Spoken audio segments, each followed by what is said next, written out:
We didn't expect it. One decision shut us out of the financial system. Not just one company, others we owned were cut off too, simply because we were connected to Bitcoin mining. 1.7 billion people worldwide have no access to banking at all. Entire industries, from crypto exchanges to miners, have been debanked overnight. In the UK, half of crypto and fintech firms say they've been rejected for even a basic bank account. Even regulated companies have had accounts frozen or shut down with no explanation. If it can happen to companies like ours, it can happen to anyone. So what's the answer? Decentralized finance restores access when banks deny it. It rebuilds trust, removes gatekeepers, and creates a financial system open to all. Our journey revealed the problem. Web3 provides the solution. This is why decentralized finance matters. So we've been debanked many times. I'm the chairman of a company on the New York Stock Exchange called Hyperscale Data, symbol GPUS, and I'm also the vice chairman of a company called Universal DeFi on the New York Stock Exchange.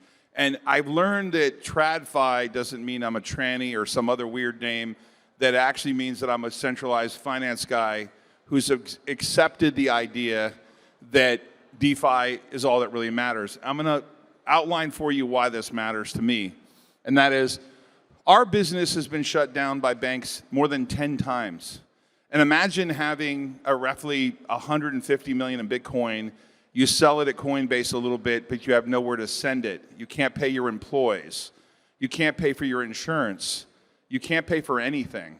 And almost every major institution that we did business with in the United States shut us down at one time. I'd like to call out one bank in particular, US Bank, which I would never do business with again if I were you, who literally took 54 bank accounts away from my institution.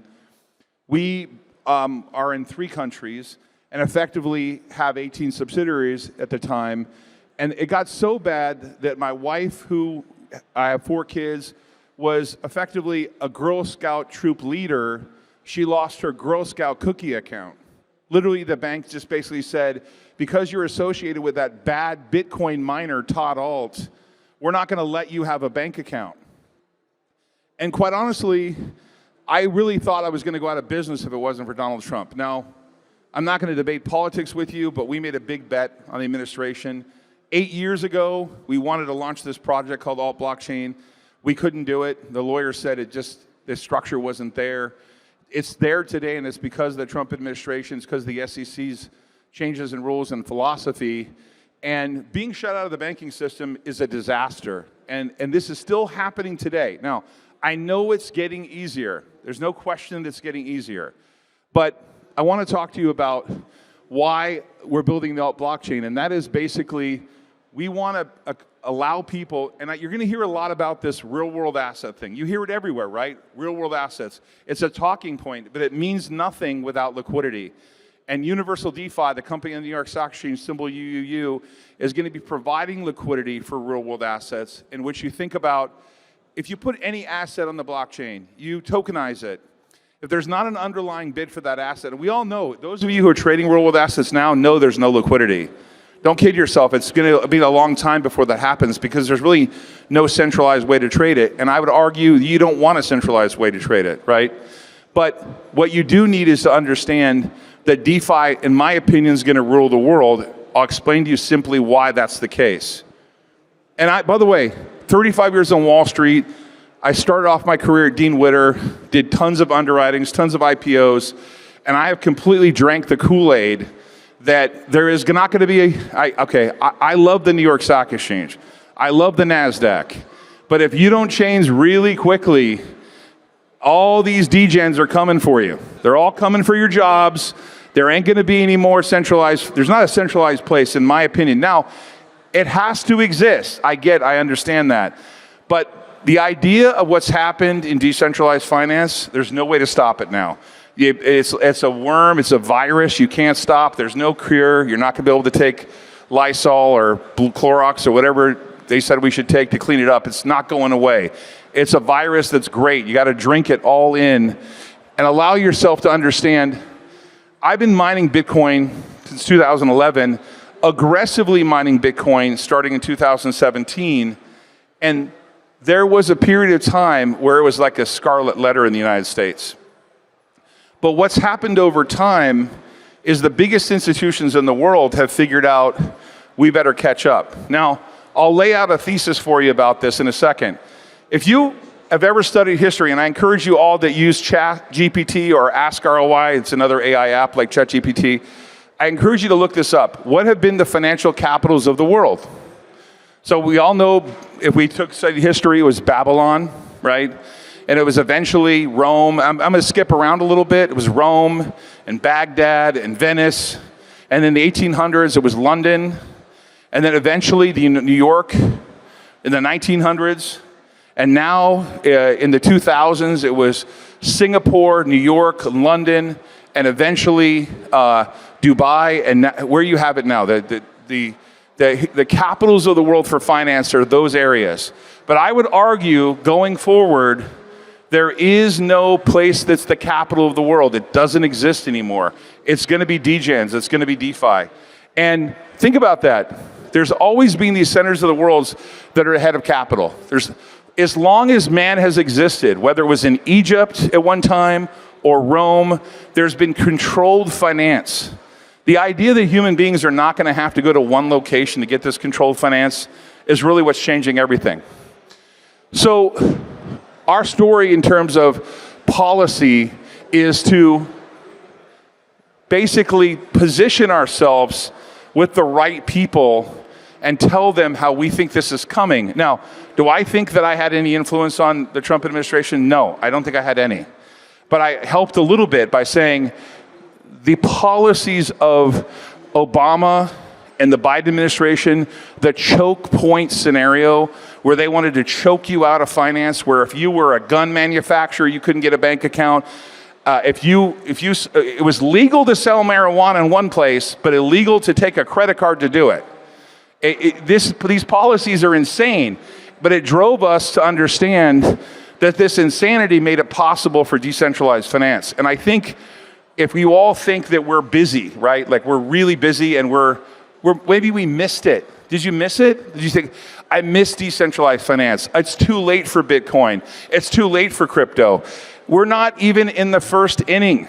We're in like double-A ball. And I'll outline that for you. There's $579 trillion worth of assets globally. That's a guess.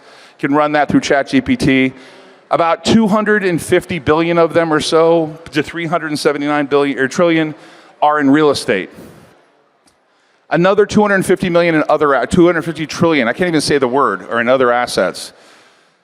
But a fraction of them, I mean a little, tiny little piece of the entire crypto market, which is approximately $4 trillion, 2.4 trillion of it's Bitcoin.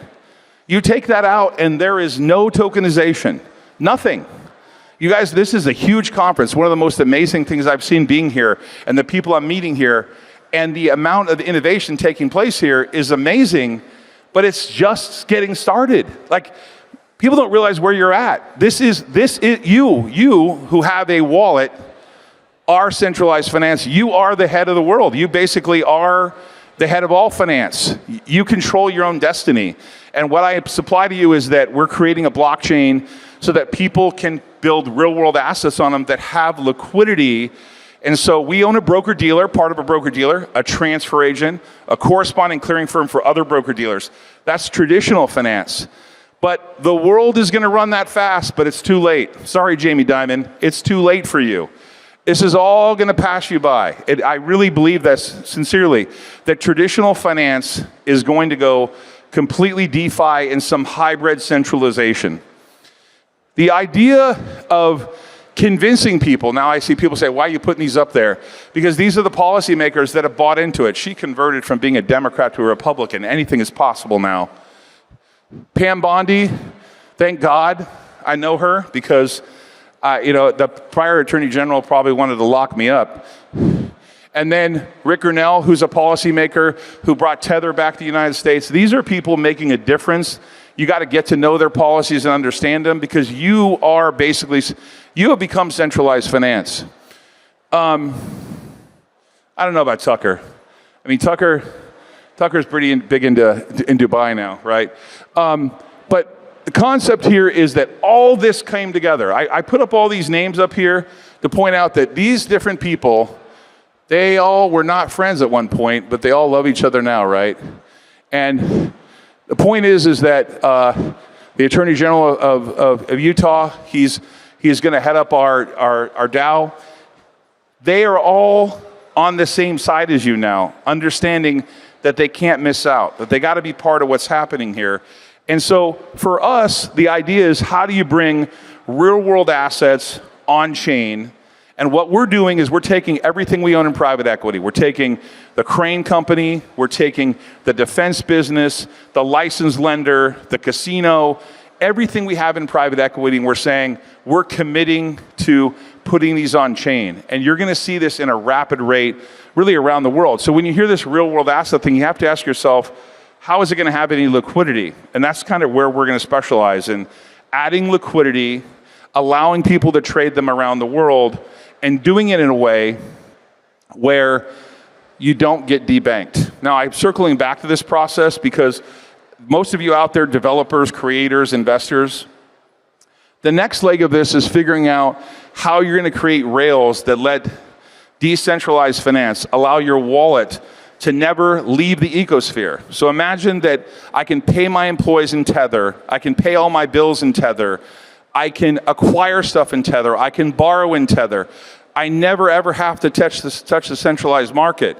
My employees can all have wallets. Now, I can't figure that out. You guys need to figure that out. Someone in this audience needs to tell me how this is all going to happen. But I know what's going to happen. I know what's going to happen. I'm completely convinced that what we're building in terms of layer one infrastructure will be compliant. We're not, by the way, against following the rules. We want to follow all the rules. But they got to make the rules clear. And in the meantime, this is why it's spreading around the world. This is why wallets are going to be such a big deal.